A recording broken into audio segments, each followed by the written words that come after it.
the island of Sodor, the island that takes place in the Railway series and the TV series. Today we're going to be going through its dark history and that there is no hope for Sodor. Before Sodor had its traps, there was a man named Alexander Pietman.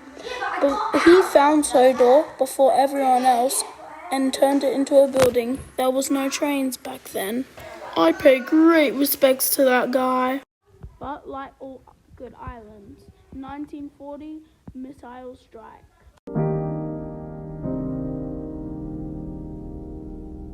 Sodor would fight against some other countries.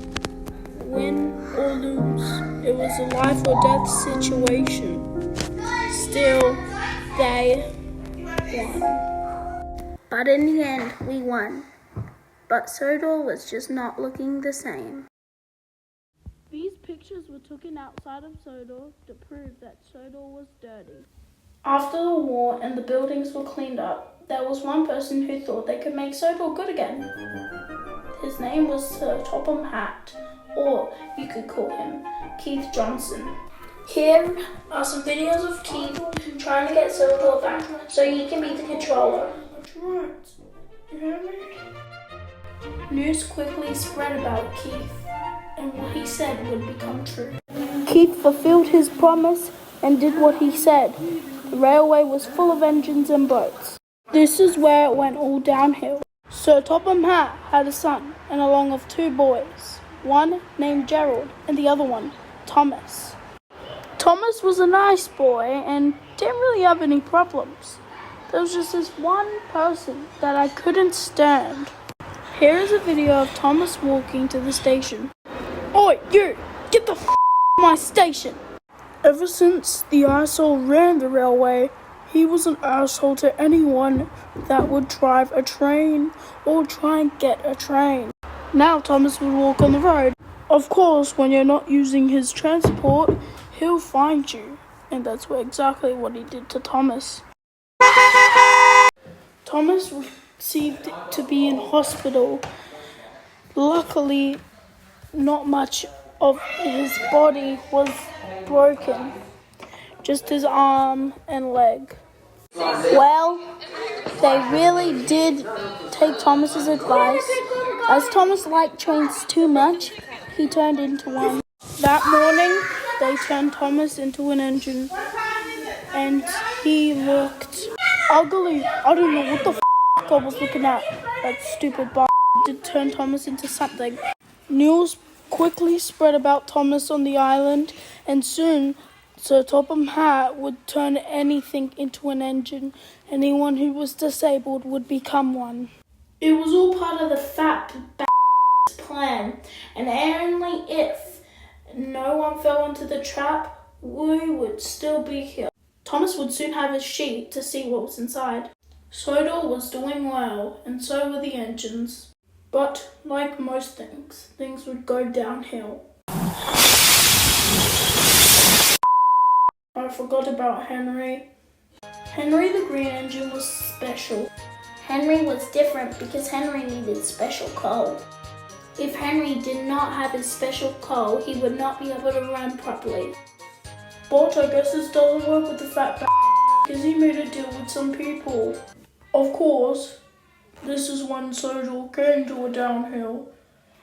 Well, with this person, this was when all the special coal engines had to have it. Then, Sodor's special coal would shut down, meaning they would have to find more special coal. So the fat ass made a deal and made a few deliveries. Ships would come to Sodor in a few weeks later. Now the stuff in there was not coal, it was cocaine. We have some test results from the show. Here are some test results from the show. Toby was surprised. "I know, Joe," said Henry. "So we was brought by special coal." That same day, they let Henry pull the flying kipper. That was a smart idea, wasn't it? Henry looked fine. Now, Henry wasn't even looking where he was going as the points were changed.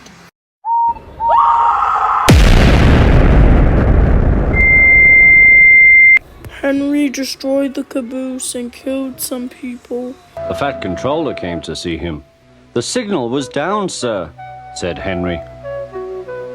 "Cheer up, Henry, it wasn't your fault. Ice and snow caused the accident." This is what Keith said just to cheer Henry up. Then he would be scrapped years later. This is when the fat showed his true colors. James the Red Engine would be one of his targets.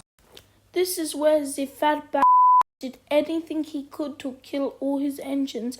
He did the classic, "Can you pull this for me?" and then kill them. The Fat Controller would give James to pull the express. The thing about James was, he was very sensitive. If something went bang he would quickly. While the Solar Day was filmed, we had this clip rolling.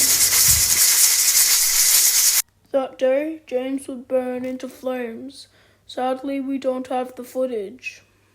Gordon the Big Blue Engine once broke down while pulling the express with the fat Everyone came to see Gordon. "Huh," said the Fat Controller. "I never liked these big engines. Always going wrong. Send for another engine at once."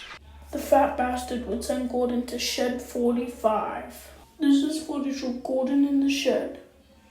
"Be careful, he's gonna blow." I don't have the footage, but Gordon did explode. When Solar opened to the public, most engines were displayed. Most engines.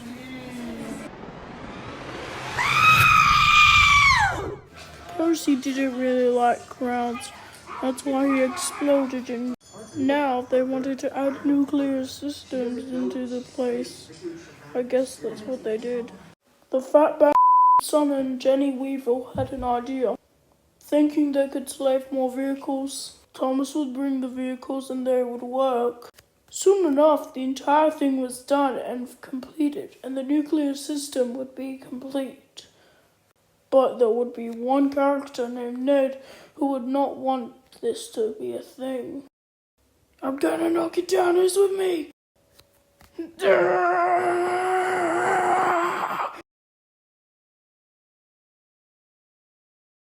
Everyone hid in the barrels before it tumbled down.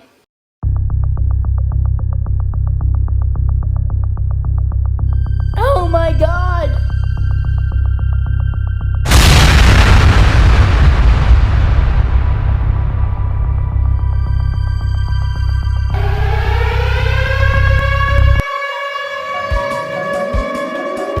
We had to move as quick as possible, or we were going to explode.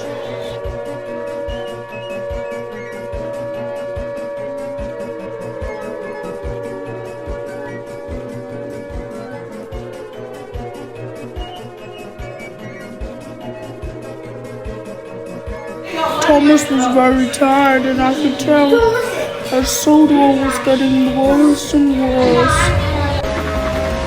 No! Everyone is missing on the island. We haven't found anyone. Thomas, his father, we haven't found anyone. I was on holiday when this happened. Thank God. I feel bad for the others though.